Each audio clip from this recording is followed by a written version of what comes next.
ফিরে ফিরে দেখি শুধু তারে এসে মনের বারান্দায় উকি মারে। প্রথম দেখায় আমি গলি গলি যাই, সিনেমার মতো ওর না উড়ে যায়। চিঠি আসে বন্ধুর গোপনে, জড়িয়ে ধরে সে আমার স্বপনে। মন নিয়ে এলো সে, মন নিয়ে এলো সে, টেকে না ঘরে, কেড়ে নিয়ে এলো সে দাসার মন জাদু করে। মন নিল সে, মন নিয়ে এলো সে, মন টেকে না ঘরে, কেড়ে নিয়ে এলো সে দাসার মন জাদু করে। মন নিল সে একটা ছোট কভার করছি আমি, সাহস করে ফেলছি। আই জাস্ট ডোন্ট নো, আমাকে যে গানটা এত ভালো লাগতেছিল আমার মনে হচ্ছিল আমি একটু গান ট্রাই করি।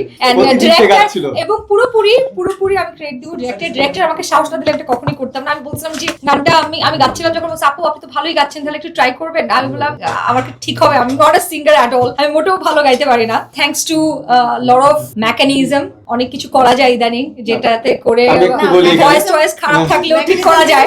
সো এই জায়গায় আমি একটু বলতে চাই, এই জায়গায় আমি শুটিং এর দিন থেকে দেখতেছিলাম না, আমি যখন গানটা পাঠাই তখন থেকে সেই গাওয়ার উপরই আছে। মন নিল সে, মন নিল সে, মানে শুটিং এর রিলিজের আগ পর্যন্ত যখনই দেখা হয় বা হচ্ছে কথা হয় মন নিল সে গান। আমি বললাম যে আপনি যেহেতু এতই গাচ্ছেন আপনাকে গানটা টানতেছে মনে হয়, ঠিক আছে আপনি গিয়ে বলুন। আরেকটা ব্যাপার হচ্ছে আপনি যদি সুন্দর মেয়েকে মেকআপ করেন তাহলে কিন্তু সে মেয়েটাকে আরো বেশি সুন্দর লাগে, কিন্তু যার ইনার বিউটি নাই, যার এমনিতেই অত বেশি সুন্দর না, তাকে হাজার মেকআপ করেন আপনি তাকে দেখতে ভালো লাগে না। সো তুমি মাই গড, ও মাই গড, গান যদি নাই গেলে পারতা তাহলে কিন্তু মেকানিজম আসলে seriously I am not that, মানে আমি একদমই গান গাইতে পারি না। আমি সবার সাহসে আশেপাশে মানুষ একটু সাহস দিচ্ছে, বললো যে চমক ইটস ইওর সং, মানে যেহেতু তুমি পারফর্ম করছো আর তুমি পারোই ভালো, দেখো আর অনেক কিছু করা যায় ভয়েসে টয়েসে। আসলে অনেক কিছু অনেক চেষ্টা করে আমি দেখছি যে মিউজিকটা আর কি আমাদের যে ইঞ্জিনিয়ার কম্পোজার সব মিলায় তারা চেষ্টা করে একটা ফর্ম দাঁড় করাইছে। আমরা শোনাবো আজকে গানটা, if you guys like it. আমার মনে হয় দুইজন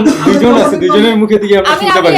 লুই বাবু তো বিভিন্ন জায়গায় জাজ হয়ে যায়, আজকে আমরা লুই বাবুর কাছ থেকে শুনবো যে আমার গানে এসে কিরকম মার্ক দেয়। না, it's a hard song actually, কারণ হচ্ছে আমি যখন নাজমুল ভাইয়ের কাছ থেকেও ফোন পাই নাই, তার আগেই কিন্তু আমার চমকের সাথে দেখা হয়ে গেছে এবং সে আমাকে বলছে যে ওই গানটা কি গাওয়া হয়েছে মন নিল সে, ওইটাও কিন্তু আমাদের একটা দারুণ কেমিস্ট্রি হবে। সো আমি ফার্স্টেই তার কাছ থেকেই শুনছি এবং সে মানে যেরকম এক্সাইটেড ছিল আমার কাছে প্রথম থেকে মনে হচ্ছে এই গানটা সে ওন করে। So it's her song.